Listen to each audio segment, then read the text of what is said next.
All right, how's everyone doing? I'll take it. As mentioned, my name is Haeri. I think I've met a fair amount of you attending this conference in the past and also in Scottsdale. First, want to give a big shout out to all the folks at Demand Gen Report for putting this on. This is a great conference. Yeah. Sal, Vito, Claudia, everybody. It's a great conference. I really love talking to B2B marketers. It's what I've done for most of my career, and that's really the conversation that we're going to have today. Koji is really, really smart, and I love having conversations with him because I suspect this is something that you all would probably enjoy too as marketers. Just listening to B2B marketers talk shop. That's exactly what we're going to do here today is talk some shop. Koji is incredibly thoughtful about his approach towards demand generation. He's Senior Director of Marketing at Pluralsight. And I guess for starters, Koji, if you just want to introduce yourself, and then we'll take it from there. Yeah, well, first of all, it's super fun to be here and chat with so many incredibly smart people. And I feel like I'm almost like not worthy to be on stage because all of you could probably give a very similar talk up here. And thanks a ton for inviting me to have this conversation. So a little bit about me. I took sort of an unconventional route to becoming a marketing director at a large software company. I started my career teaching fifth graders in inner city Houston English language arts. So not the most conventional start to a career in marketing, but I quickly transitioned, and this is going to make a ton of sense, into financial services, where I did digital marketing for one of the nation's largest banks, and then got a little bored of selling checking accounts and business lines of credit. So went to Pluralsight because the mission really drew me, right? Making it easier for technologists and engineers to learn and build the things that we all use today. So that's sort of how I made it to Pluralsight, and I've done everything at Pluralsight from leading a team of account-based marketers to field marketing, which is something I don't do anymore because it's not my favorite thing in the world. But really my passion is demand generation because it really sort of marries the art and the fun part of marketing and psychology and humans with numbers, which I also kind of enjoy as well. So that's me, that's Koji. And myself, I run marketing at Mountain. We're a connected TV advertising platform. We'll talk a little bit more about Mountain in just a moment. I guess just digging right into this sort of shop talk that we're going to have, give us just a high-level view of what demand gen looks like at Pluralsight. Yeah, so starting with sort of a 2-year journey that I've been on. When I first joined Pluralsight, we probably looked like most other tech company, marketing teams. We had a robust lead generation program. We spent like millions and millions of dollars a year acquiring leads, right? We had some of the fun $150 BANT leads. There were some $100, middle funnel leads, some cheap $25 leads. We had all of these leads, right? And the struggle that we saw initially was we had like lofty expectations for really top of funnel leads, in that we wanted to create pipeline instantly from really like middle funnel type tactics. And what we discovered is that, seeing economic headwinds, right, we had to do something to change because we couldn't keep with the status quo. So we did something that was sort of contrarian, right, and we sort of have this dramatic title for you here, in that I think a lot of people would really try to juice bottom funnel programs, like spend all your money on paid search, right, or have some creative bottom funnel LinkedIn conversation ads or something to get pipeline today. But what we found is that part of the reason why some of our demand efforts were stalling wasn't that we didn't have our operations right in Google, like that was actually pretty good. It's that we were sort of squeezing the bottom funnel and trying to get everything out as possible, but we weren't really bringing in as many like quality, qualified hand raisers. So that's really been the journey over the last 2 years, is how can we get more people to actually raise their hand and want to talk to sales, start a team free trial. Like, we really lean heavily into a product-led strategy. We have a product that's really easy to just sign up and not have your credit card charged.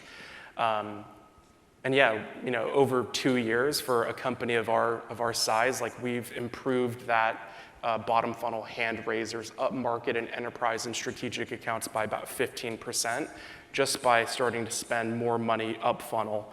And of course, right, Mountain is one of the partners that we use to really storytell at the very top of the funnel. One thing that you've kind of mentioned in some conversations that we've had, and it's a really fascinating point, and I think it's important for B2B marketers to hear this and to think about this, because we get so caught up in tactics and just metrics, and correct me if I'm wrong, it was this idea of BDRs think in terms of months, salespeople think in terms of years, but marketers think in terms of decades. And so what I'm curious about is, what does that mean in the context of B2B marketing, and how has that philosophy influenced your approach towards both brand marketing and performance marketing? Sure. So this is a massive oversimplification. I know that John in his session mentioned something similar, but I think as marketers, we really need to understand the incentives and objectives of the entire go-to-market team, right? Because marketing can't really be successful if sales isn't successful, if BD is not successful, right? It's a team sport. But I think it's important for marketers to understand that, like, we are like stewards, I don't know if that's too dramatic of a word, of a brand, right? So I'm a steward of Pluralsight. And it's my hope that in 10 years and 20 years, Pluralsight will still be a brand that's going to outlive, probably the majority of people that are working here, at our company today. And I think one of the biggest takeaways, that I've had over the past couple of years between performance marketing, which marketers have to do, you still have quarterly goals. BD still has to hit their number this month. AEs need to hit their quota by the end of the year. But we can't make decisions as marketers that will sacrifice the longevity, right, of the company. And that's really difficult to do, because stakeholders are going to tell you, hey, we're going to miss our number this month or this quarter. But we really need to make sure that next year, 5 years from now, there's pipeline that can recall who you are, right, your company, and come inbound 5 years from now.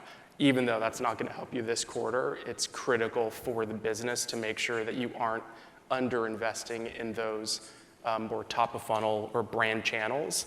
And by the way, brand marketing can also have performance out of it, right? I can't tell you how often we see an uptick in branded search when we do top of funnel stuff, right? It's not like we have a brand Pluralsight ad and expect nothing in return. Like, that's icing on the cake when things come in.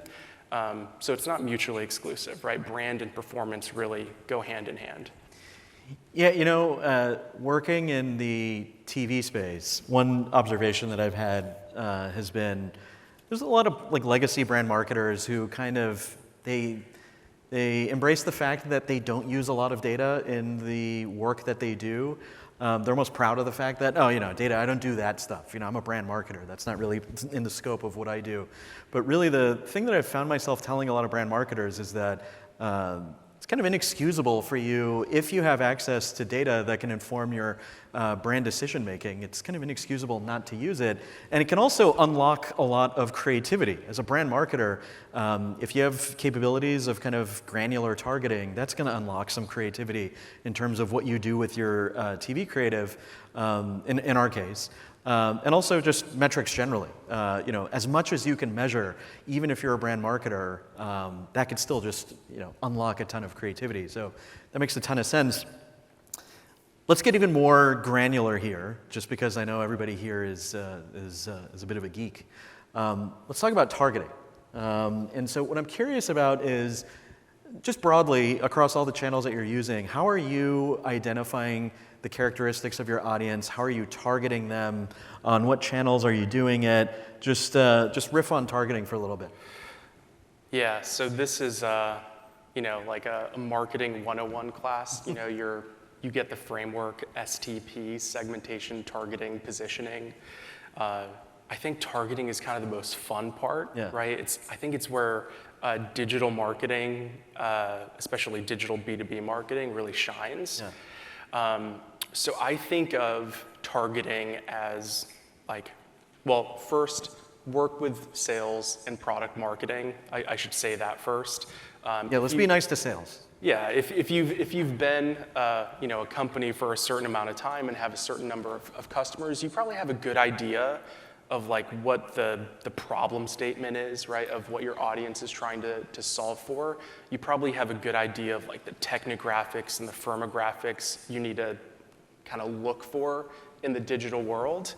But when we do our demand planning, right, when we start to build our audiences and find where exactly they are in the digital wild, I dissect our audience strategy into kind of two buckets. The first is, what are we going to do with our own first-party data? We have millions of records in our CRM.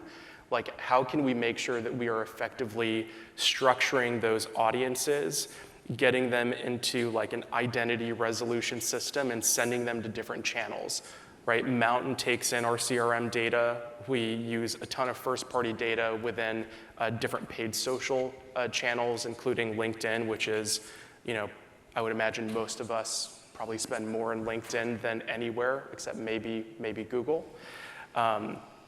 So we make sure to sort of take care of our first-party data first, right? That should be the most cost-effective advertising that you do, and it can really help you cross-sell if you have multiple products. Those are typically the use cases that we use. For third-party data, it's a little bit different, and you really need to rely on effective data partners. So we rely on Mountain to find a lot of those data partners. So our bread and butter is we sell into learning and development managers, teams, VPs, as well as CIOs and CTOs and their direct reports. And we really look to introduce ourselves at the top of funnel in LinkedIn, in Mountain, in even YouTube, right? Where we really try to find that persona, and we don't over-engineer it, right? We know generally what we need to go after. We have thousands and thousands of customers, and we also have a self-serve and B2C business of engineers and technologists where you don't need to think too hard about the top of the funnel, right? If people start to bite, then, right, the second part of targeting would probably be retargeting, right? So the more open and cost-effective you can be at the top of funnel, as long as you're generally in the right market, I probably would not try to target anyone in this room, right? But there's millions of households that would fit the profile that we're looking for, and a ton of great third-party data is out there to be able to reach people that fit the profile we're going for.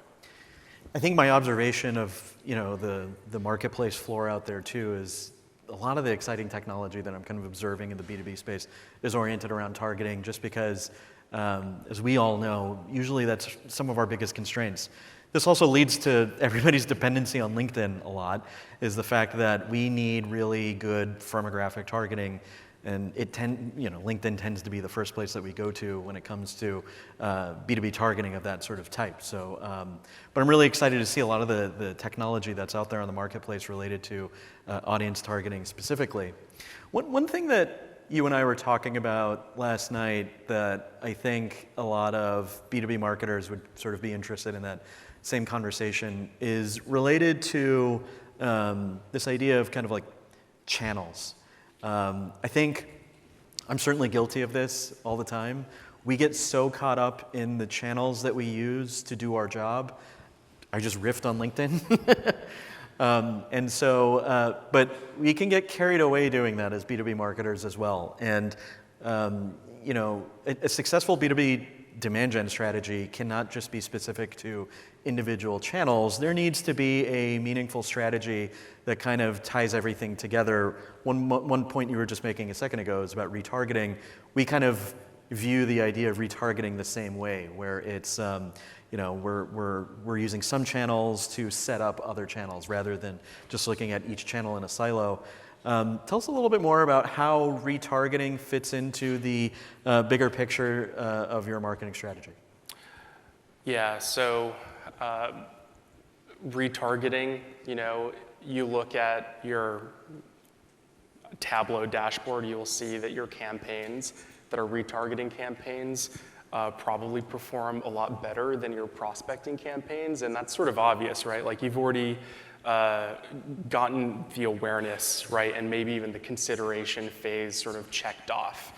I think about, so I don't think about channels, right, and I think that's like an important part about planning is, and that's not to say that, you don't need like a really effective Google search person, right? That's not what I'm saying. You do need expertise within channels, but you can't be super myopic and view channels in silos. Like retargeting should be a program, right? Because people that you're reaching don't really think about the channel that they're on. Maybe some people do that are probably marketers, right? But most people aren't like, oh, I need to like research this B2B thing, therefore I must go to LinkedIn, right? Like they would probably be equally happy seeing an ad on YouTube, assuming there's any joy that comes out of seeing advertising.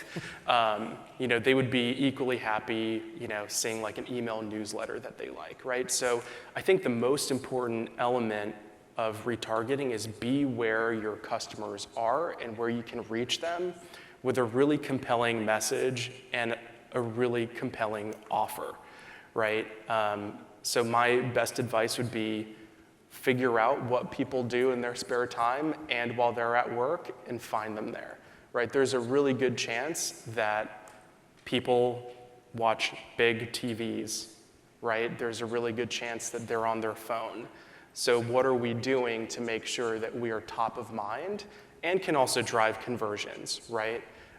Wherever they might be, on whatever platform they are, on whatever device they're at, like there needs to be really compelling retargeting programs and offers available for your audience because like they are omni-channel, right? And they're not thinking about specific channels, they're on just about everything, and if resources allow, you should try to be everywhere as well.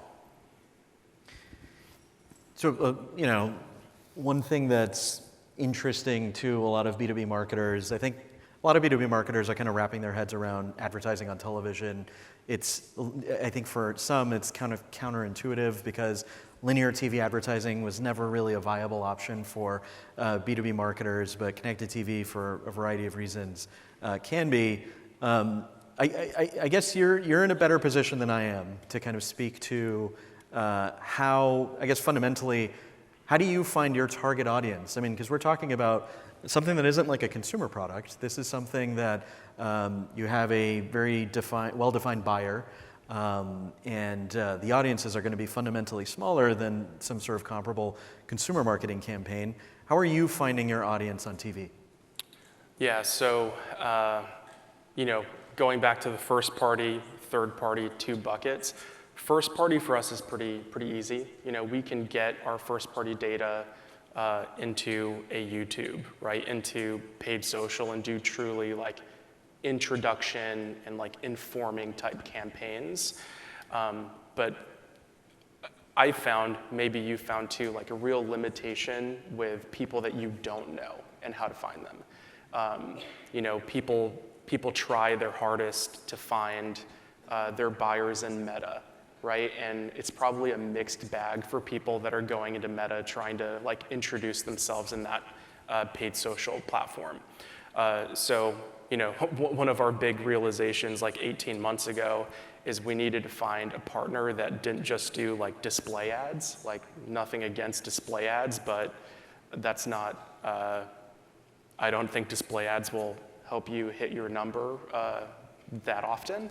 But I think that like TV, something that's consumable and unskippable on a TV, which I think is important, is super important. So that's why we partnered with Mountain, you know, for the last 18 months, right? Is because we had a ton of data that was available to use in the platform where we could buy like high intent B2B buyer, right, within this type of, you know, tech buyer, engineering buyer, whatever. And then we also had a bunch of like retargeting options. So we could also use connected TV to retarget off of deep site visits, our pricing page, anyone that's dabbled around with free trials as a way to, you know, to hit them when they're watching ESPN, right? Is to make sure that, hey, you didn't convert, it's a free trial, like let's try this again, right? Come back to our website. And I think what's super surprising is you wouldn't necessarily expect like actual revenue to come up from a TV ad. But one thing that I do like about Mountain is we can show that actually we can get site visits. You know, I think we have like $7, you know, cost per visit after a Mountain ad served. And I think all of us would be like thrilled if we were running LinkedIn campaigns and saw like sub $10 visits to our website to see our pricing and stuff like that. Yeah, along those lines, because we use our own platform to target our own prospects on television, and considering the fact that there's salespeople here, probably the best feedback I get from sales is their favorite thing is when they pick up the phone to call a prospect and the prospect says, "I saw you on TV last night. I saw your ad on TV last night. I was streaming TV and I saw your ad." Like that's precisely the kind of recall that sales folks really like when they pick up the phone. So certainly makes sense. One point that you kind of made is, you know, someone's watching ESPN and their and your ad appears, and that's one thing that's always been exciting for me about connected television is the fact that brands can kind of punch above their weight. Specifically, B2B brands really stand to benefit because of the delivery of these campaigns on these really premium networks. I don't know, have you put any thought into the fact that Pluralsight is being placed onto these really kind of like premium networks and what that experience actually means for your brand? Yeah, I think for all marketers in this room, the following statement might resonate. So I think every year in January, February, someone in sales will reach out to me or someone on the marketing team and ask if we're going to do a Super Bowl ad. And, you know, I think sometimes it's like tongue-in-cheek, right? But I think the reason why people do Super Bowl ads on linear TV is it gives a ton of credibility to the brand, right? If you have, I don't know, like $25, $30 million. I've never done a Super Bowl ad, so I actually don't know the price. I've always said no. You know, like it gives a ton of credibility to the brand, right? And I think the same thing can be achieved, maybe not the same, similar thing can be achieved for B2B brands on connected TV. Because when you are streaming, you know, like your favorite like Bundesliga match on Saturday morning, like I do, and I see one of my own ads because I'm a deep site visitor on my own website that gets retargeted, like there's a ton of like, you know, like credibility I think that exists as a result. So I think it's super important to like latch on to brands that people already like, right? Like if you love ESPN or CNN or HGTV, right? You see other brands being advertised, and suddenly there's, I think, some positive linkage that happens as a result. So I think it's super important, right, to make sure that when you are advertising on CTV, that you're really thoughtful about what placements you are on and what you're not on, because there's going to be real takeaways from the viewers that they might not actively be thinking about, but passively in the back of their mind, they're like, oh, I like ESPN. Oh, I'm an engineer, Pluralsight. At least that's what I hope happens.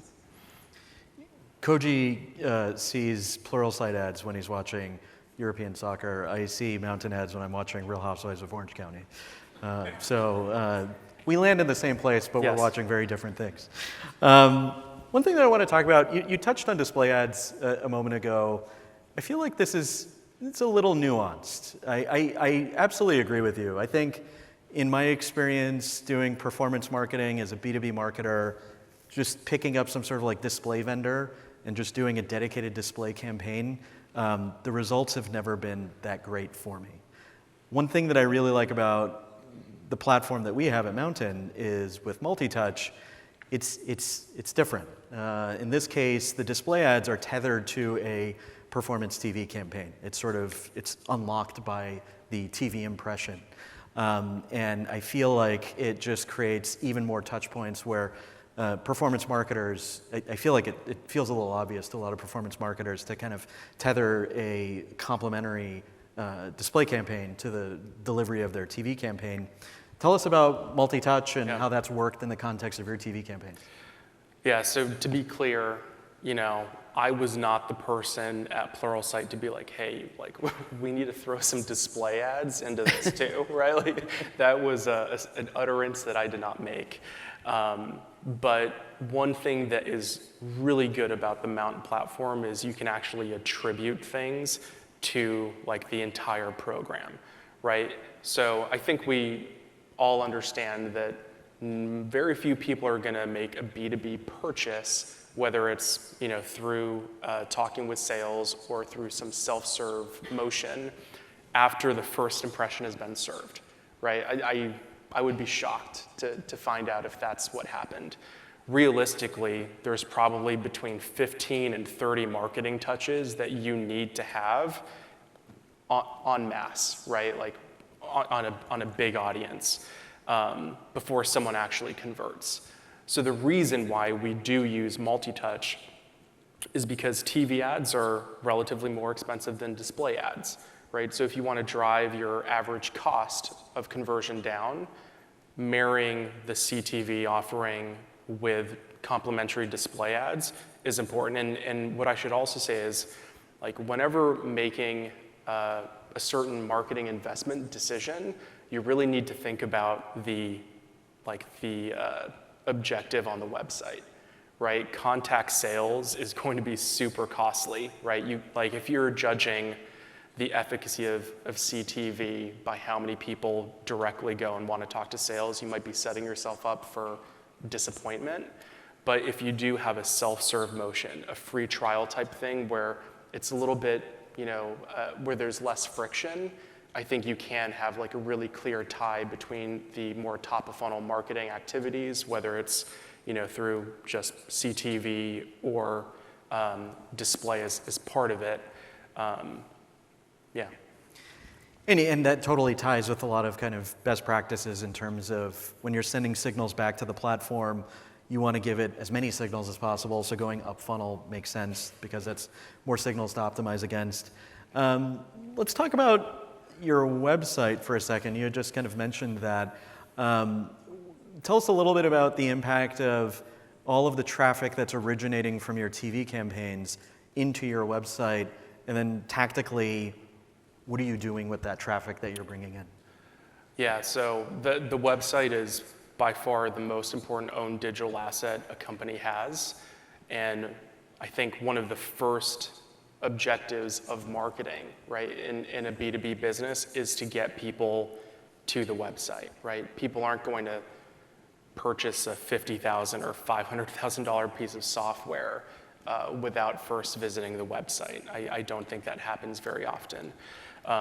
So one of the most important things that I look to for any sort of top of funnel investment is the impact on branded search, right? Whether that's organic or paid.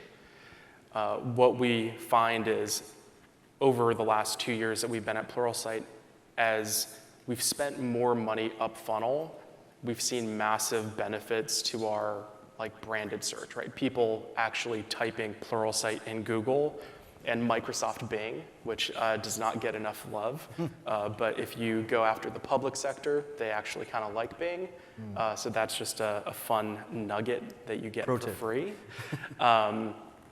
And there's that linear relationship, right? That as we get our message out more, people will actually search for us.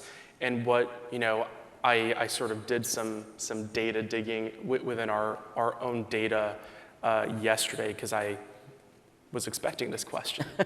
What we found this is going to be a random thing, like in Q2 of 2022, our branded term paid search was created 5 times more pipeline than our like non-branded, right? So any way that you can get people to know your brand, recall your brand, and then actually take action, right? And search for it, go to the website and take a digital action on the website, like that's what you have to do. And then you need to plan what happens next, right? If they don't convert, then what, right? There needs to be a continuous journey where you're providing the right offer or the right message wherever they might be. So a true like omni-channel strategy is important. And if you were to map out like the modern user journey, it will not look like a funnel. Like when we plan our demand plans, we try to make it a funnel where we have money towards our introduce phase, our inform stage, our convert stage, and our close stage. But in practice, it's just like a bunch of like squiggles all over the place, because that's how people buy, and you need to make sure that you're planning, right, for the modern buying behavior, which is not really that linear or a funnel. The last thing I want to talk about, just to kind of move away from TV to conclude here, is a point that you've kind of gone back to. And I think it's really important for all of us as B2B marketers to think about this, which is brand building in the context of running a demand gen operation, having obligations to the business. Whatever your targets may be, they're likely very similar. We all probably have likely very similar MQL-related targets. So how have you, in your experience, kind of made clear internally, got buy-in internally from your own team and also people outside of your team to care about the aspects of brand building, knowing that it's going to have a downstream effect on all the work of the demand gen machine? What's your approach been towards kind of getting that buy-in? Yeah, to be honest, I think initially it was an absolute gamble, and I just hoped that it would pay off. That's my raw, unfiltered answer, right? Is that you're not going to be able to attribute pipeline to the channels you're investing in. It's all going to come in through the website or through free trials, like something that's not Mountain, right, or YouTube or whatever. And I think like we just had to repeat ourselves that like our goal is to get demo requests, and the best demo requests come inbound. So we're going to do everything we can to make sure that more people start to search for us, visit our website, and convert. And when we looked at our data, right, our kind of legacy lead generation, conversion rates, like on a good day, right, we were batting 0.30, right, 3%, right, to create an opportunity. That's not great. You give that to a sales leader, and you're like, hey, 3% are converting into an opportunity with a close rate of 30%. Like, that's not good, right? That's a rounding error down to 0, which isn't great. But then you show what happens when you have those tier 1 hot leads that come in, where 50% of them turn into a legitimate opportunity with a much higher close rate, and suddenly they're going to be like, oh. And to get more of that, you need to do this marketing stuff. And they start to get it, right? But I think the most critical thing is to just do it and almost like trust your intuition. Like ask yourself, does it make sense to only spend money on paid search? Like, how are people gonna know what to type if you aren't doing other stuff, right? So I think that's the most, like, if you take away anything, right, from this conversation that we're having, I hope the takeaway is, like, trust your gut and do good marketing at the top of funnel and middle funnel, and you're gonna reap the rewards in the bottom of the funnel. But if you just keep spending a ton of money doing bottom funnel tactics for people that aren't actually in the bottom of your funnel, you know, you're gonna be set up for probably weaker pipeline than you'd like. I too have heard salespeople tell me, do more of that marketing stuff. Yeah, that's what I hear all the time from sales folks. Look, folks, I hope you enjoyed this conversation. I've had the pleasure of having a couple of these conversations with Koji now, and I'm really grateful that all of you got to kind of like listen in on it for a second. So if you could just give him a round of applause, I really appreciate that. Thanks. And mountains on the floor along with a lot of other great technologies. So hope to see you all there. Thanks again for the time. Take care, everyone. Thank you. Thanks. Good job, man. Good job.